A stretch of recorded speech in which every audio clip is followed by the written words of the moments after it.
ప్రజా సమస్యల పరిష్కారానికే సిపిఎం ప్రజాపోరు కార్యక్రమం చేపట్టింది.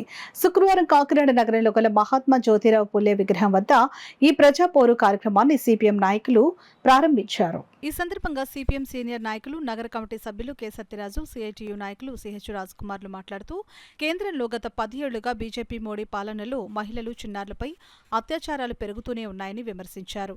దేశం నేడు పెద్ద ఎత్తున నిరుద్యోగ సమస్య ఎదుర్కొంటోందని, కేంద్ర రాష్ట్ర ప్రభుత్వ శాఖల్లో ఖాళీ పోస్టులు భర్తీ చేయాలని, ఏ రంగంలో పనిచేసే కార్మికులకైనా కనీస వేతనం 26,000 రూపాయలు ఇవ్వాలని డిమాండ్ చేస్తున్నామని అన్నారు. ఈ కార్యక్రమంలో సిపిఎం నగర కన్వీనర్ పలివెల వీరబాబు, మలక వెంకటరమణ, చంద్రమళ్ల పద్మ, నర్ల ఈశ్వరి, మేడ్శెట్టి వెంకటరమణ, మంగళగిరి యేసు, డి జనార్దన్, ఎం రవి, డి దుర్గాప్రసాద్, టి రాణి, ఏసూరి శ్రీనివాస్, మహేష్ తదితరులు పాల్గొన్నారు. పనులన్నీ కూడా నిలిపేయడం వల్ల వీళ్ళందరికీ ఉపాధి లేకుండా పోయింది. తాపి మేస్తలు, కార్పెంటర్లు, పెయింటర్లు ఖాళీ అయిపోయి రోడ్ల మీద ఉన్నటువంటి పరిస్థితి ఉంది. ఏ అడ్డా చూసినా భవన నిర్మాణ కార్మికులతోనే నిండిపోతున్నటువంటి పరిస్థితి కనబడుతూ ఉంది. కాబట్టి రాష్ట్ర ప్రభుత్వం ఇచ్చిన ఉచిత ఇసుక హామీని తక్షణం అమలు చేయాలి. మరోపక్క 50 లక్షల మంది పనిచేస్తూ ఉన్నారు పరిశ్రమల్లో. ఆ పరిశ్రమల్లో నిత్యం ప్రమాదాలు జరుగుతూ ఉన్నాయి. ఆ ప్రమాదాల నివారణకు కొత్తగా వచ్చినటువంటి ఎన్డీఏ కూటమి ప్రభుత్వం ఏ చర్యలు తీసుకుంటుందో చెప్పాలని చెప్పి మేము డిమాండ్ చేస్తూ ఉన్నాం. ప్రతి పరిశ్రమలో సేఫ్టీ ఆడిట్లు నిర్వహించాలి. 50 లక్షల మంది కార్మికుల జీవితాలకు సంబంధించినటువంటి కనీస వేతన సలహా మండలిని తక్షణమే నియమించి కనీస వేతనాలు 26,000గా నిర్ణయించాలి ధరలకు అనుగుణంగా అని చెప్పి డిమాండ్ చేస్తూ ఉన్నాం.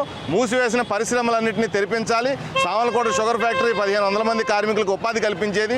ఇప్పుడు ఆ పరిశ్రమ మూసివేయడం వల్ల రోడ్డును పడినటువంటి పరిస్థితి కనబడుతుంది. అదే కాదు, కాకినాడలో సగం మంది పరిశ్రమలు మూసివేసి ఉన్నాయి. కాబట్టి ఎన్డీఏ ప్రభుత్వం తక్షణమే మూసివేసిన పరిశ్రమలను తెరిపించి కార్మికులకి, ప్రజలకి, రోజువారీ పనులు చేసే కూలీలకి సమస్యల పరిష్కారం చేయాలని చెప్పి సిపిఎం పార్టీగా డిమాండ్ చేస్తూ కేంద్ర రాష్ట్ర ప్రభుత్వాలు ప్రజల సమస్యలకి దృష్టి పెట్టి పరిష్కారానికి కృషి చేయాలని చెప్పి విజ్ఞప్తి చేస్తున్నాం.